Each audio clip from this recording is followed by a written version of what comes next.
Bonjour, dans la présente vidéo, j'aimerais vous apporter quelques précisions quant au changement de domaine qui a eu lieu dans les derniers jours pour le compte Google. Donc, notre compte Google, dans les derniers jours, dans la dernière semaine, en fait, il est passé de csdq.net à cssdd.ca pour les élèves ou cssdd.gouv.qc.ca pour les membres du personnel. Donc, ce qui veut dire qu'avec cette même adresse, vous avez accès même adresse, même mot de passe, vous avez accès à tous vos outils de la suite Office 365, ainsi qu'à tous les outils de Google Workspace pour éducation. Donc, pour les élèves, j'aimerais apporter la précision que leur adresse courriel, afin de distinguer les élèves des membres du personnel, les élèves ont une adresse différente. Donc, leur compte sera leur nom de famille plus la première lettre de leur prénom et se terminera là, par cssdd.ca. Donc là, étant le but là, de distinguer les élèves des membres du personnel.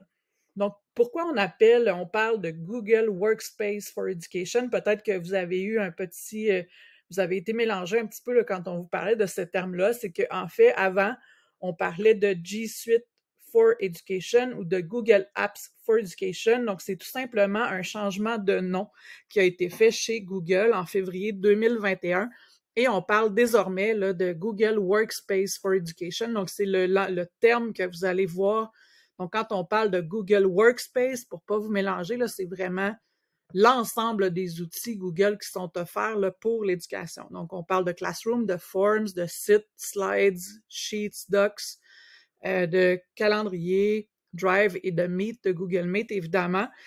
Et je vous apporte là, dans la prochaine diapositive une petite précision quant à Gmail. Donc, vous savez que Gmail, c'est l'outil courriel de Google, mais avec ce changement-là, désormais, il n'y aura plus de Gmail. Donc, vous allez peut-être constater dans les prochaines semaines que l'outil, il est encore là, il est encore accessible. Par contre, il n'est pas possible là, d'envoyer un courriel ou de recevoir. Il n'y a plus de courriel qui va rentrer dans cette boîte-là, tout simplement parce que les courriels sont redirigés vers la boîte de courriel Outlook. Donc, tous les courriels, que ce soit des courriels qui proviennent de la suite Google Workspace ou encore de votre compte Microsoft, vont se centraliser dans le Outlook. Donc, c'est là désormais que vous allez prendre vos courriels soit de Google ou de Office 365. Donc, je vous explique. Gmail, dans les prochaines semaines, va disparaître au complet. Pour l'instant, il est encore actif.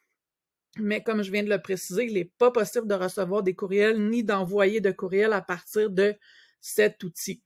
Donc, désormais, vous communiquez avec Outlook. Donc, par contre, toutes les notifications qui vont provenir de Docs, de Sheets, Slides, donc quand on partage, par exemple, un fichier avec vous, vous allez recevoir ce courriel-là désormais dans Outlook. Donc, par exemple, un élève, son enseignant ajoute un devoir ou ajoute un commentaire, donc l'élève sera avisé, mais il le recevra, cette notification, dans sa boîte de messagerie Outlook. Donc, ça ne veut pas dire qu'il n'aura plus de notifications, mais celles-ci vont passer là, par la boîte de courriel Outlook. Donc, tout est redirigé vers cette boîte-là. Donc, même chose, là, tous les messages qui proviennent là, des outils Outlook vont aussi être centralisés dans cette boîte courriel-là. Donc, même chose qu'habituel, sauf qu'on ne peut pas partir de Gmail, donc mail.google.com, pour envoyer un message. On fait tout ça à partir d'ici. Donc, une précision, par contre, donc je vous ai dit que la boîte de Gmail était encore active, et ce, jusqu'au 9 septembre pour les élèves et jusqu'au 1er novembre pour les enseignants. Donc, la mise en garde qu'on vous disait à ce moment-là, c'est que peut-être que dans certains échanges avec des collègues, vous vous êtes envoyé des pièces jointes. Donc, des fois, on a des photos dans des pièces jointes, dans un courriel. On peut avoir des documents. Donc, c'est une façon qu'on peut se partager des documents.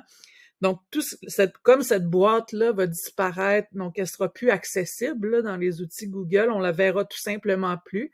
Donc, comme ça ne sera pas effectif à partir de ces dates-là, il serait important là, que vous alliez voir s'il n'y a pas des pièces jointes dans des courriels que vous avez reçus précédemment, qui serait bien de sauvegarder ailleurs dans un autre outil. Donc, vous pouvez les télécharger directement sur votre ordinateur ou encore, vous pouvez venir les sauvegarder dans un outil, par exemple Google ou OneDrive de Microsoft. Donc, c'est pas rien d'autre outil de Google qui va disparaître. Votre Drive est déjà transféré, donc vous avez accès à tous les documents qui est là-dedans. Par contre, ce qu'on vous dit de faire, c'est de faire le ménage dans votre boîte Gmail. C'est pourquoi on l'a laissé active. Donc, Gmail, c'est mail.google.com. Et là, vous allez faire voir si dans vos messages précédents, vous n'avez pas des pièces jointes qui seraient importantes de sauvegarder. Et là, vous les sauvegardez sur votre ordinateur ou encore dans un Drive, là, donc dans Google Drive ou encore OneDrive sur le cloud. Donc, c'est vraiment ça là, qu'on vous demande de faire parce qu'à partir de ces deux dates-là, la boîte ne sera plus accessible et tous les messages seront supprimés. Donc, c'est la mise en garde qu'on vous demandait de faire. Et qu'est-ce que ça implique aussi qu'on n'ait plus accès à Gmail, donc le service de Google, c'est que, vous savez, là, dans Classroom ici, on a toujours des petites enveloppes à côté des noms des personnes et en cliquant dessus, là, on clique, ça ouvre en fait la boîte de messagerie Gmail, en fait le mail de Google, mail.google.com, ça l'ouvre et à partir de là, on peut écrire un message à la personne. Donc maintenant, si on veut envoyer un message à une personne, on ne pourra plus le faire via ça, donc parce que Gmail sera désactivé. Donc, ce qui va être important de faire, c'est de passer par Outlook pour envoyer un message aux élèves ou encore aux membres du personnel. Donc, si les élèves veulent écrire à un enseignant, ils se rendent à Outlook, indiquent l'adresse de l'enseignant et peut écrire un courriel, tandis qu'un enseignant qui veut écrire à un élève doit utiliser son adresse dans la boîte de messagerie Outlook. Donc, ces petites enveloppes-là seront inactives à partir du moment où, donc 1er novembre, là, pour les enseignants, vous ne pourrez plus écrire à vos élèves et les élèves ne pourront plus vous écrire de cette façon. Et ce que ça implique aussi, ce changement de domaine-là, c'est que c'est bien de refaire nos connexions là, pour, vous savez, quand on se connecte à un outil qu'on peut utiliser, souvent, on peut se connecter via notre compte Google. Donc, la connexion peut se faire, connectez-vous avec Google. Et là, vous avez accès à une tonne d'outils et d'extensions. C'est toujours possible de le faire, mais je vous suggère de refaire votre connexion, là, par exemple, pour Screencastify, Genially. Donc, venez tout simplement déconnecter votre compte, donc qui était csdq.net, et on se rebranche avec cssdd.gouv.qc.ca. Donc, pour la majorité des outils là, que vous voyez à l'écran, normalement, votre contenu devrait revenir là, parce que c'est le même compte Google. En fait, c'est juste le nom de domaine qui a changé. Par contre, si c'est des outils qui ne sont pas ici, peut-être que vous ne retrouverez pas votre contenu. En fait, c'est possible de le retrouver, mais il y a des démarches à l'occasion qui doivent être faites là, auprès de ces compagnies-là. Donc, par exemple, même moi, pour ces outils-là, j'ai tout retrouvé mon contenu sans problème en me connectant à nouveau avec mon nouveau nom de domaine. La seule chose, par exemple, ici, que j'ai dû faire, c'est qu'avec mon compte Screencastify, j'avais pris un abonnement illimité. Donc là, j'ai retrouvé toutes mes vidéos. Par contre, mon abonnement illimité n'était plus là par défaut. J'ai tout simplement communiqué avec le soutien là, de Screencastify pour leur dire que notre nom de domaine avait changé. Et eux ont fait le changement et dans les minutes qui ont suivi, j'ai retrouvé là, mon compte illimité sans problème. Donc, évidemment, c'est important de refaire vos connexions. Et si jamais il y a un service pour lequel vous n'avez plus accès à vos documents, c'est simple là, en communiquant. Si ce n'est pas déjà fait, là, je sais que les STI ont déjà fait là, pour la majorité de ces services-là, communiquer avec eux pour annoncer qu'il y avait un changement de domaine. Mais sinon, vous pouvez communiquer de votre côté avec eux pour faire changer le domaine. Et puis Canva, donc c'était la même chose. On se connectait pour accéder à Canva Éducation là, pour débloquer toutes les fonctionnalités éducation. On se branchait avec notre compte Google qui était csdq.net.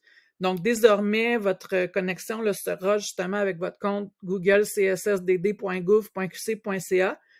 Pour les élèves, ils devront se brancher avec cssdd.ca. Donc, on a fait faire le changement de domaine là, chez Canva.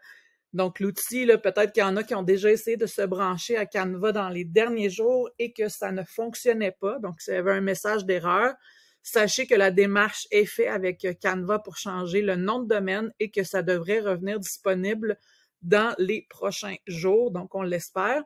Et tout votre contenu va revenir. Donc, vous devriez n'avoir perdu aucun contenu qui était présent dans Canva. Donc, soyez patient, ça devrait revenir dans les prochains jours.